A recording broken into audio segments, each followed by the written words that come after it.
Sorotan terkini berita 757.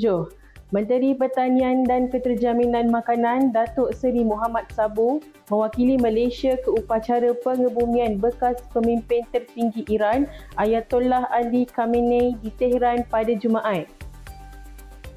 Perdana Menteri Datuk Seri Anwar Ibrahim memaklumkan beliau menerima jemputan untuk menghadiri upacara berkenaan namun tidak dapat hadir kerana mempunyai komitmen tugas. Terdahulu, Khamenei 86 tahun terkorban di kediamannya di tengah Tehran pada 28 Februari lalu akibat serangan bersama yang dilancarkan Amerika Syarikat AS dan Israel ke atas Iran. Allahyarham akan disemadikan di makam Imam Reza di Mashhad pada 9 Julai ini selepas siri upacara penghormatan terakhir dan perarakan jenazah yang berlangsung di Tehran serta Qom. Majlis penghormatan terakhir Allahyarham dijadualkan berlangsung selama 6 hari bermula 4 Julai.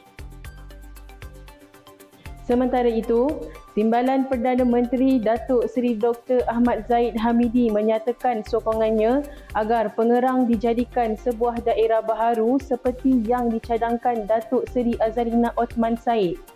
Selain itu, beliau yang juga Menteri Kemajuan Desa dan Wilayah turut bersetuju dengan cadangan pembinaan sebuah hospital di Pengerang susulan pertambahan penduduk di kawasan tersebut. Katanya cadangan berhubung pembinaan hospital itu akan dibawa ke peringkat Kabinet melalui Kementerian Perumahan dan Kerajaan Tempatan KPKT tidak lama lagi. Zahid berkata pembinaan sebuah hospital dan menjadikan Pengerang sebagai daerah baharu merupakan perancangan masa hadapan pihak Lembaga Kemajuan Johor Tenggara Kejora bersama kerajaan negeri. Terdahulu ketika berucap, beliau berkata pembentangan laporan tahunan Kejora dalam mesyuarat Jemaah Menteri pada Rabu menunjukkan pencapaian yang memberangsangkan.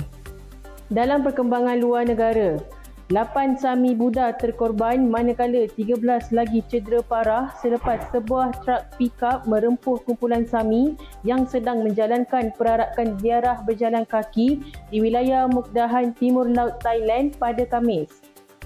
Kejadian berlaku sekitar jam 12 tengah hari waktu tempatan di tepi jalan di Ban Nasi Nuan daerah Mueng. Pasukan penyelamat, polis dan petugas kecemasan bergegas ke lokasi kejadian dan mendapati beberapa Sami terbaring di atas jalan serta bahu jalan. 5 mangsa disahkan maut di tempat kejadian manakala 3 lagi meninggal dunia ketika menerima rawatan di hospital. Kesemua 13 mangsa yang cedera telah dihantar ke beberapa hospital berhampiran untuk rawatan kecemasan. Siasatan awal polis mendapati pikap tersebut dipandu oleh seorang kanak-kanak lelaki berusia 11 tahun yang didakwa mengambil kenderaan itu tanpa kebenaran daripada ibu bapa atau penjaga sebelum melanggar kumpulan perarakan Sami berkenaan. Pihak berkuasa kini telah mengawal kawasan kejadian, mengumpul bukti, menemu bual saksi serta menyiasat punca sebenar kemalangan tersebut.